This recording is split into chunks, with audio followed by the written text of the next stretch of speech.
Sing tak karepno mung padha gedhe tresnan ngono lho. Ora tresnan iki ya ora. Nek ngene musuh ya musuh. Ayo kita Ojo keren-keren. nek jaluk digerot apane? Mimpi Wis sadok penting ya ngono. Kurang ajar. Apa sih buri? Sadok. Candrosari. Apa? Candrawati. Ya, aku ngerti yo. Aku ngerti Prabu Semi iki anjen pengapesane karo wong wedok. Lho. Kok kaya ngono? Lah iya. Sakwise to kowe ngerti aku, kowe kapilunjuk karo aku. Lho iya. Jare satriya. Lho satriya. Awake senopati kaya Ora teges aku iki alum nggone Jumangkah ki ora. Nanging aku eman ayumu sakaron. Ayune. Lho, kok tutuke kaya ngono? Lho la iya. Lah wong kowe iki musuh aku kok. Mungsuh iki ra ning nggon tembungan. Ning nek pungge aku mungsuh nggon turu tak andeni. Kowe wani karo aku. Tumpuk.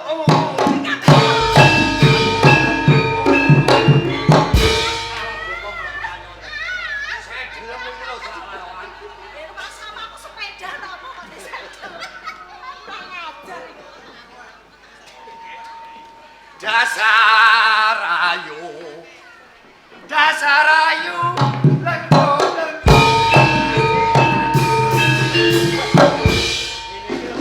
Ngerti sawer neh lho.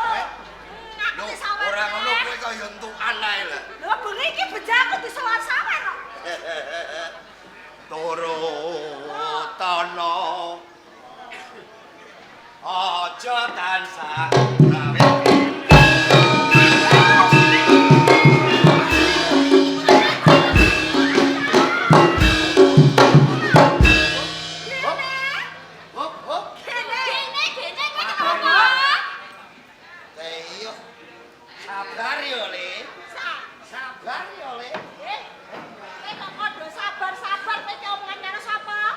omongan karo ponak aku dhewe. Lho nek kene iki kowe kaidenan kok ponakan sapa? Ponak aku. Ki ponakanmu? Pengen ngerti? Iya. Pengen ngerti? Iya. Mengko durung wayahe. Jenenge sapa? Yo terus kowe. Candrawati Apa? nyedak orene Ora sudi. aku pijeti. Njaluk tak pijeti. Tenang. Iya. Iya rasane kae. Kene yo gato. Kowe itu nabrak. Heh? Nabrak. Nabrak iki opo? Mengkurap. Mengurep bocah. Bot-bote kepengin duwe bojo semok. Tenan yo tak pijeti ya. Pijeti.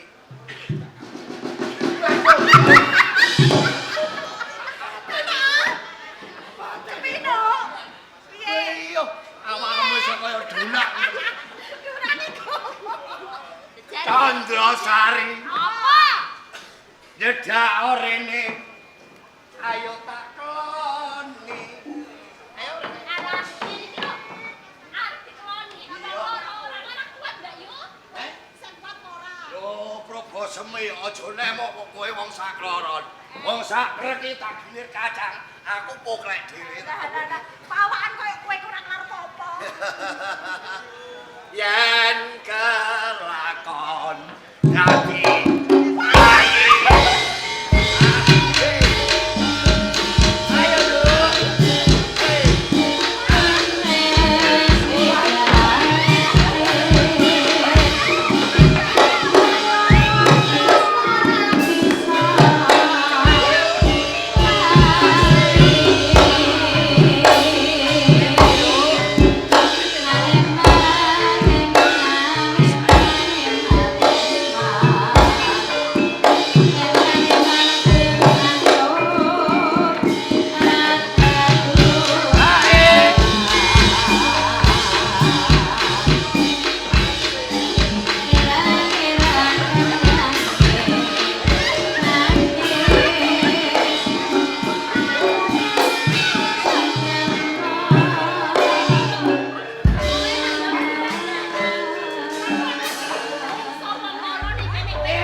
Mas aku ki nek bojone Rokim. Ngawur kowe. Ora ngono. Sabar yo, Le. Sabar kok terus. Lah ya sabar jenengan celok Nek kok sabar. nek aku gak isih kuat ngempet. Ponak aku sing ora kuat. Ponakan terus. Lah pancen ora tau kanggo. Ayo Lah kan iya. 3 tahun. Pokoke roh lho. Lah ya ora. Salah ya kowe. Lho kowe iso salah kok. Kowe tak jodohno karo Kowe karo mami. Lah iya nek kowe gelem lah ya. Ponakanem kanggo. Makan bareng mulai bareng lho. Ya lak penak no. Nek karepku iki ngono. Ning gandeng kono ana BPKB le. Aku nyicil sik. Sedelok meneh BPKB-ne bakal didol. Gelem kok ya. Ora sempat. Dadi bojoku. Engko tak gilir 3 dina ning kowe, 3 dina ning kowe. Kawoko dino iki ana 7. Heeh. Yen 3 dino aku 3 Ya. dino kadang mulai sesedino. Dino. Tanggo pijet ta. Ayo kowe, macem-macem kowe. Ora, paling kanggo mami Sri kok. Guru lek kowe. Nek gelem kok dadi bojoku gak kepenu. Apa ning kene kowe iki bener-bener tresno karo aku? Lho, sambil tuliti. Kese. Lho ora ngandel tiliki. Apane sing ditiliki? Atine aja iki ae terus. Apa tenan lahir batin? Iya ya. Aku wis banget cinta sejati karo kowe kabeh. Wis, mergo aku mesake karo kowe. Mbok rewangi kaya ngono, ngemis-ngemis katresnan. Lho iya kandhane. Nek kene aku sagopo pak bojo. Heeh. Ning aku go duweni penjaluk. Apa njaluk? Ya iki penjaluk. Oh ya.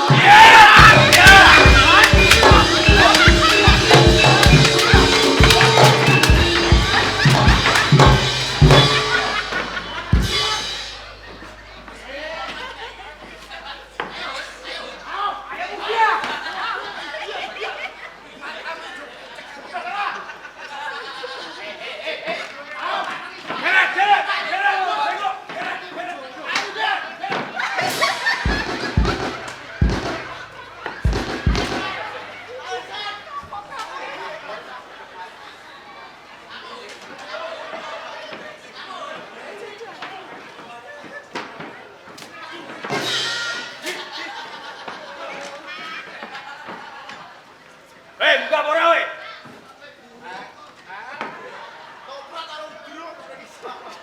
Ora kamu gah kowe. Ayo Mas, bebas.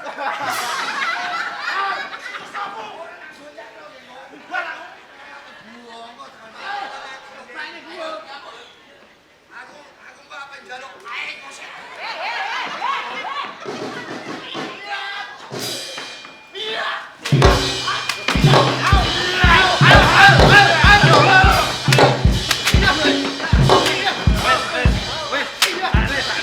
Iki ning omah ora ana sing ngopeni.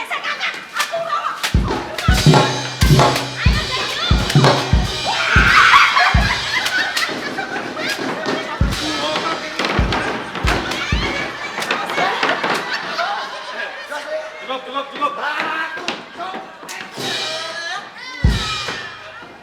Bravo, oke, kamu Mas Hadi mari tunggu dulu.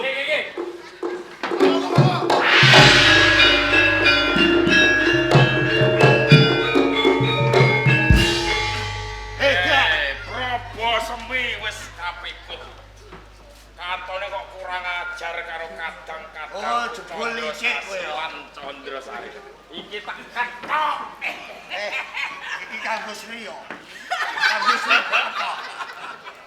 Licik kowe. Kok kurang ajar. Setan. Kowe ora wani majeb dhewe. Kowe ngejokke kadangmu kowe. Diamput iki. Oh, Wis Senopati Bintara Demak. Yo, Doke karingkihane Bintara Demak. nganti buangga ora bakal tak pene ngerti. Piye iki mawon? Apa ini kowe? Nak ora pati dampak.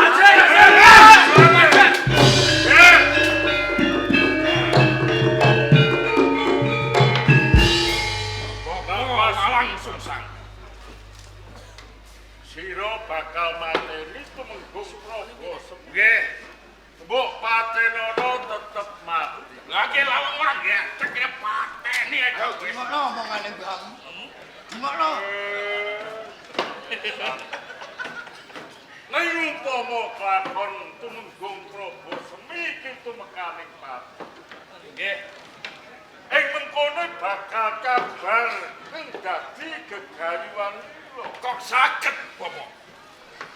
Mergo apa sing ngerti bab karingkian ing Kasultanan Demak Bintoro.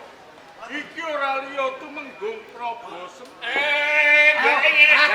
Apa ngomong? Aduh, pateni wae. Iki kesempatan yo kowe gak aku. Diteni tekan durung kon apa lem. Tenane tumenggung Prabu Semih. Iki kondange lan sapu kawate Tiang-tiang Demak Bintoro. Demak Bintoro. Nggih. Tenane iki ora ana apa-apane. Tumenggung Prabu Semih iki pindhane timur kok jaba. Sek, sampean kok ngertos. Nek kula mboten enten napa-napane. Ayo ngerti ae. Napa enjing-enjing pados? Kekelika. Cekeli, cangap. Pripun iki? Cangap. Oke. Ah.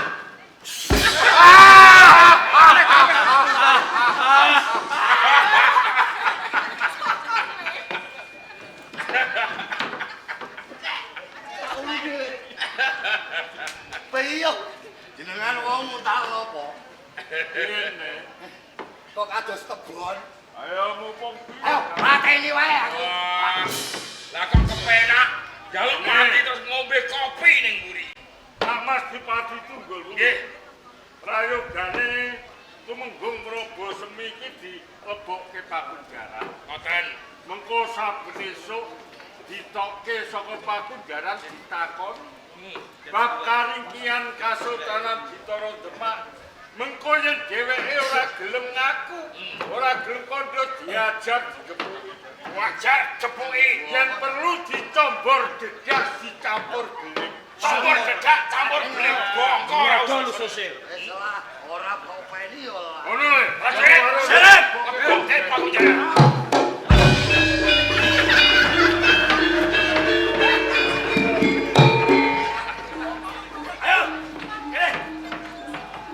Pak Mas Dipati Tunggul.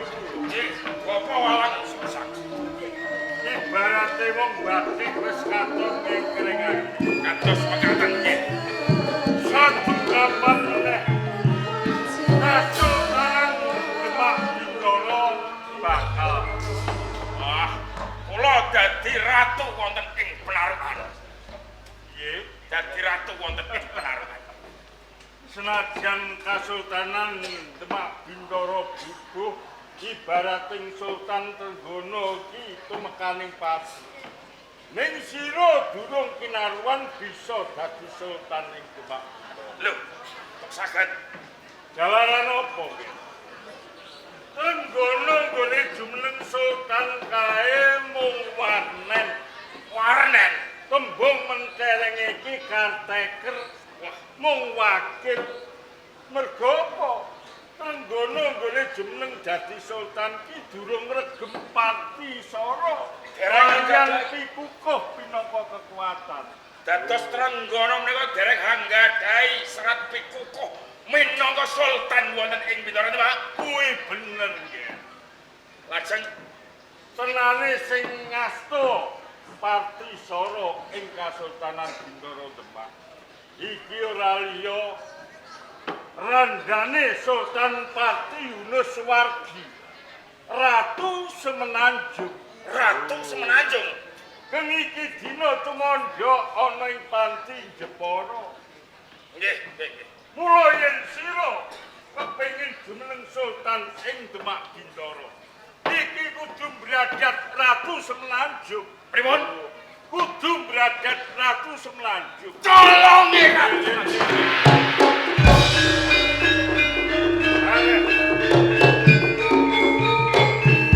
Nana pripun? Kula kedah bradat Ratu Semenanjung. Badhe kula colong saking Panti Jepara panjenengan candhek. Lho sira iki calon ratu. Kok arep tumindak maling. Lah kuwi kurang prayoga. Asor derajatmu. Nggih. Lajeng Aja sira kang tumindak diri. Aku mengko bakal utusan kelawan muridku Candrawati Candrasari. Candrawati dalah Candrasari. Mergo dheweke wijiling wanita dimen ora ngawis tana. Ngono. Nggih. Candrawati Candrasari. Nggih pareng dawuh, Bapak. Isih ana kewajiban sing kudu mbok tindakake. Napa, Bapak? Tumuju ing Panti Jepara golekana Ratu Semenanjung. Mengko yen ketemu Bradat diboyong ana ing Kadipaten Penarukan. Ngaten nggih. Nek Tindakake. ngantos kula nyuwun pamit. Ya.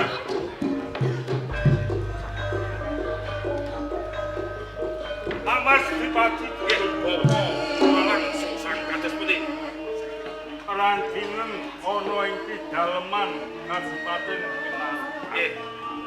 Ya hal kengeco sari kang kubut sadungkapan meneh Ratu Semenanjung bakal dumunung ning Taman Sari ing Kadipaten Kados Penarukan. mekaten nggih. Estokaken dawuh.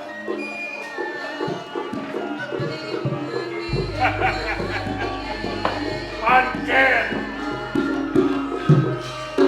sengaja tak du wong-wong ing Kadipaten Penarukan lawan wong-wong ing Kasultanan Demak Bintoro bendo jeblokan dhewe-dhewe.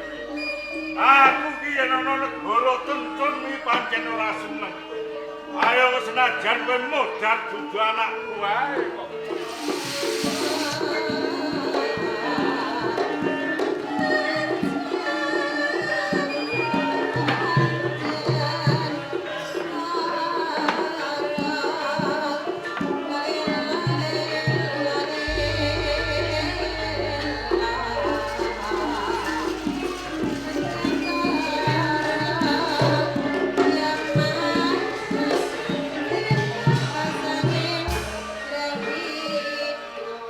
Anggonku wedhan wis tak kandhuti.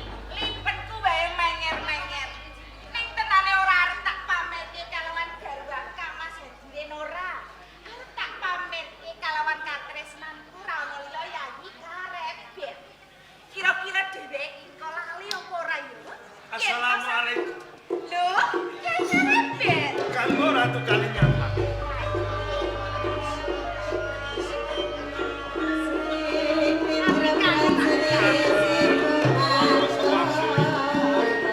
Monggo kapan sanget katen kanggo Ratu Kalinyamat.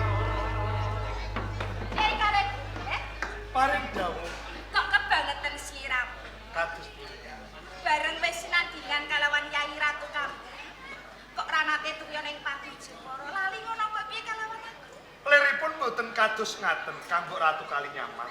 Awit sak sampunipun kula kapundhut putra mantu wonten ing Kasultanan Bintoro Demak. Kathah kewajiban ingkang kedah kula rampungaken. Kewajiban apa temate? Estu kanggo Ora goro. kanggo Ratu. Karep Menawi dipun keparengaken kula badhe waloka dhumateng panjenengan. sing prasaja wae. Sinaosa kula sampun mengku salah satunggaling wanita. Boten wonten sanes diajeng Ratu Kambang. Nanging wonten ing Demak Bintoro.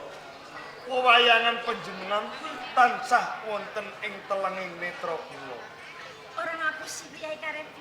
Rinten Jodalu kula kemutan dhumateng panjenengan.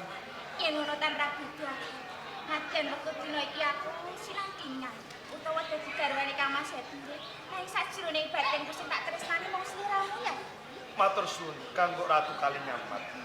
Menawi ngaten panjenengan ugi kemutan duk nalika semanten panjenengan lan kula saben-saben pinanggih seneng lan seneng kanggo Ratu.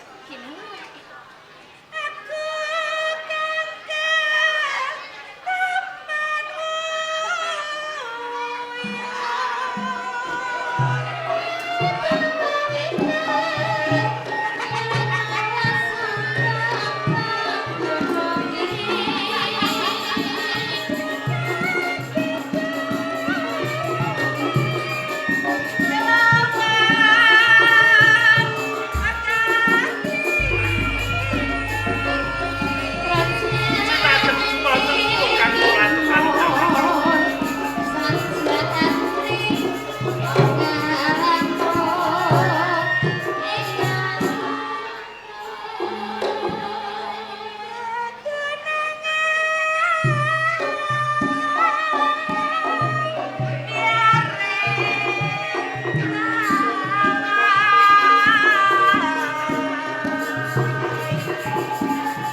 Monggo Kanggo Ratu.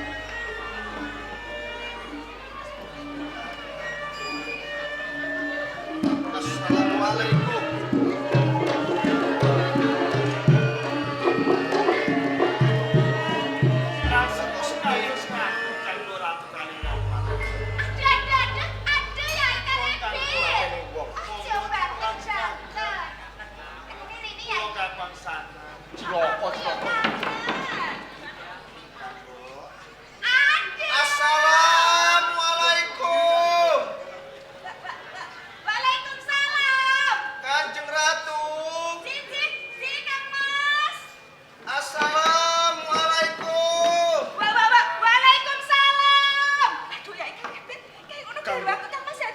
Mas Hadiri bebayani sangat Kanjeng Ratu. Nggih, kerja Kang Mas. Kula kedah kados pundi Kang? Ngene, kok rindu ora tak kucing.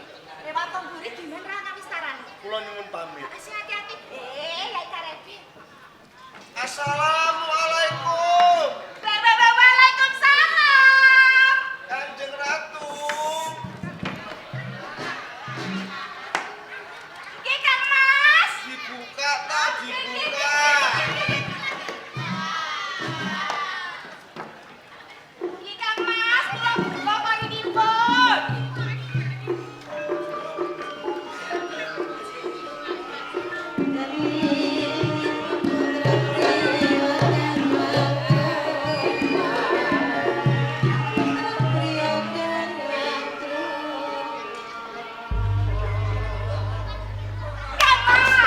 Astagfirullahaladzim, Kanjeng Ratu. Kaget aku. Lah panjenengan kok tingak-tingok madhep pingking pados napa? Bareng aku mlebu aku ngerti playune kucing. Kucing. Wonten. Ora ana kucing. Kori kula kancing, buri kula kancing. Tenan kuwi. Boten wonten. Lah kok suwe sing buka. Uluk salam wae sing mangsuli ya suwe dadak nganggo geter barang. Waalaikumsalam ngono-ngono. Nggih nyuwun pangapunten. Iki mau nebe kemawon macak dadan. Ngabisan kok sing besus.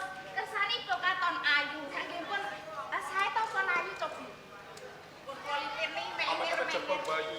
Sampeyan pripun pun abang lho. Abang yo abang rasa kaya ngono lambene to. Lah pun seksi nyepot cedhit. Seksi, Nggih. dandan. Nggih. Dadal. Kok lah dalah pripun? Lumrahe lipenan ning ndi Kanjeng Ratu? Nggih cetha teng lambe. Lah iki ning mburi kuping ngisor kuping kok ana lipene ambane kaya ngono. Pundi? Lah kuwi abang brana kaya ngono. Niki wawon Kang Mas. Kula rak nembe turu awan. Heeh. Lho, lali tebas-tebas kasur. Bangetan semut kok nyokot kok ya milih ning sisih kene. Dicokot semut. Nggih. Masya Allah, iku mau semute sak RT apa piye kok ambane kaya ngono? Panjenengan kok saged Mas? Semut sing gedhi niku lho Kang Mas. Semut dase ireng. Nggih. Mboten. Ya semut sing gedhe lah ya semut dase ireng to Kanjeng Ratu. Nggih semut sing ireng niku lho. Mula saka kuwi Mbak Cedi Patayat iki nek diutus ngresiki kok sing becik ora kaya ngono. Pun wong lali kok. Sik. Napa? Sampe ngenggal Kang Mas. Iya ngerti to. Nggih, macem pantes to. Napa kok didumek-dumek? Nggih. Kok dumek mriki? Kok teles? Pundi teles? Nyampe nganyar kok teles. Ngarep mburi teles kabeh. Kang Mas, teles niki mau jalaran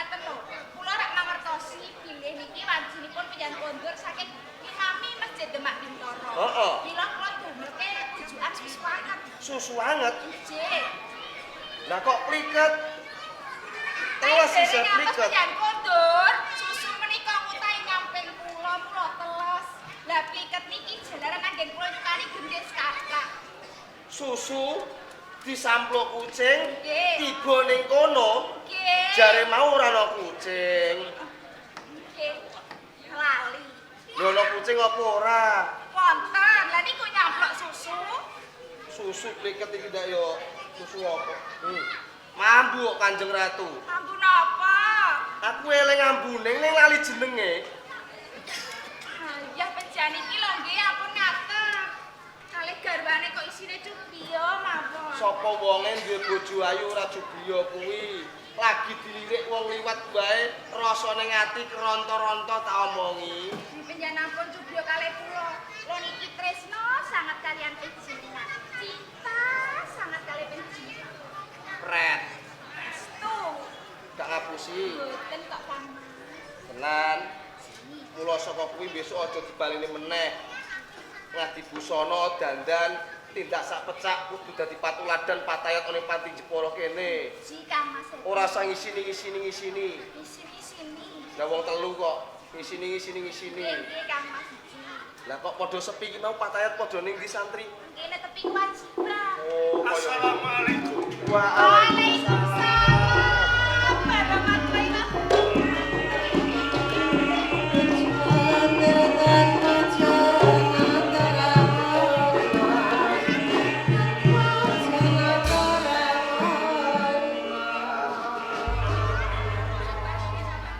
Kanjeng Ratu. Kanjeng Ratu. Kanjeng Ratu. Kanjeng Ratu. Kanjeng Ratu. Tengah ya. Sakit. Itu napa? Diundang sing lanang kok jegidhek meneng ae. Kaya tunggak diudung-udungi saka rumah samu apa piye? Mboten napa? Tamune sapa ta ya ngono? Tamunipun ya kalih. Yayi karebet. Si. Iya, wis rampung durung sing bagekke. Derek. Durung rampung.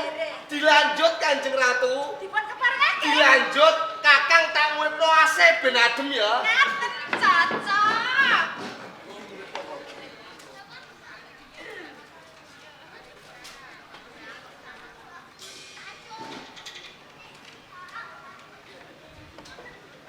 Kanjeng Ratu. Kanjeng Ratu. Kanjeng Ratu.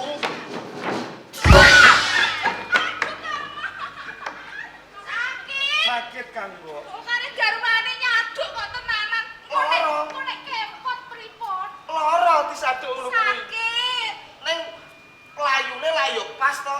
Kok pas pripun? Mengarep. Jane enten opo penjen kok Sing ricu pengen mawon? bageke ora mriki Kanjeng Ratu. Aku yo pengen bageke. Jebul penjen nggih kapan? Yo mesti to karo sedulure. Lho ngoten niku ra nggih ngendika. Kersanipun kula paham. Monggo.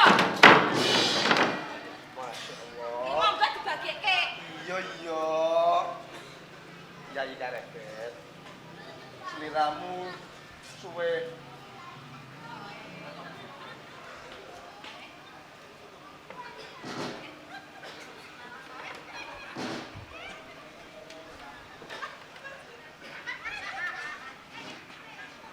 Terus ke pasar botok terus.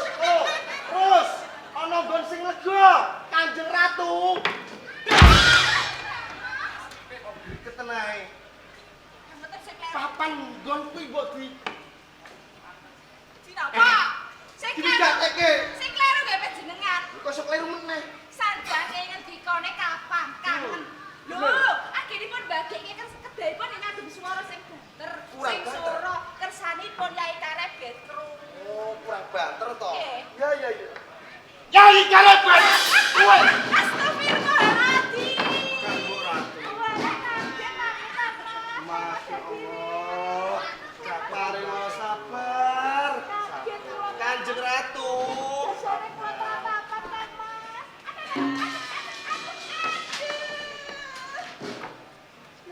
Aduh kuwi lho. Kaget. Lho kaget bojone ngene kok mencolot kaya kodhok. Lho, sing kula rakos iki Karebet. Kados dede panjenengan. Ora Kanjeng Ratu. Rumaos kula karepin menika panjenengan Kang Mas kula nyuwun pangapunten. Astagfirullahaladzim. Ora, dadak nyebut barang. Kok rumangsaku kok Jenenge wong kaget lho Kang Mas sadat saknyang. Karepet teng mriku kula kinten panjenengan. kuwatirku nek kowe nyelip ora duwe rem blok kaya kereta sing kecelakaan kuwi lho. Kerja nang ngene iki kok. Mendel, Sik. Kyai Karebet, Kang Mas hadirin. lungguh ya. Ngaten iki. Lungguh ya. Wis takon. Lungguh. Sini. Kyai Karebet, Paring dawuh Kang Mas hadirin. janur gunung seliramu tumeka ana ing Panti Jepara. Tak basuki to iki. Pangestu panjenengan Kang Mas hadirin. Anggen kula sowan wonten ing Panti Jepara kalis ing sakara-kara. Namung salam taklim kula katur. Tak tampa gawe bungah atine wong tuwa ora liwat puja hastune wong tuwa tanpa nono ya. Sanget ing pamundi mugia dadosaken teguh kayuanan kula. Layak ana ing Panti Jepara kuwi hawane adem banget. Bareng sliramu cedhak munggah ana ing Panti Jepara. Iki mau tindak langke apa pancen ana wigati? Sepisan kula niki kapang sanget keluarga wonten ing Panti Jepara. Kapang, sing kapang kuwi ora mrigi sliramu, ning Kakang uga kangen. Matur suwun. Kaya to Kanjeng Ratu. Nggih, kula nggih Kak. Kangen nggih. Kangen. Mripate rasa ngono. Ingkang angka kalihipun, kula niki kautus dening Rama Sultan ingkang supados tuwi kawilujenganipun Ratu Semenanjung. Dadi sliramu mrigi kepengin tuwi kaulujengane ora Semenanjung. Liripun kados ngaten Kang Mas Hedi. Kyai Karebet, Paring dawuh. lamun to bab Ratu Semenanjung kuwi sing luwih pono Mbak Yumu Kalinyamat. Heeh. Nyuwun wedal sawetawis Kang Mas. Iya, lagi dikoyo ngopo? Kanggo Ratu Kalinyamat. Napa dipun keparengaken wedal menika kula pinanggih dumateng Ratu Semenanjung. Ini ora ya. Amun tekamu ning Panti Jepara pengen tuwi kawilujengan ora semangat. Ora usah tegak kesuwen. Dhewe iki kan Ngaten. Derek Nyuwun pamit Kang Mas Hedi. Heeh. Assalamualaikum. Waalaikumsalam.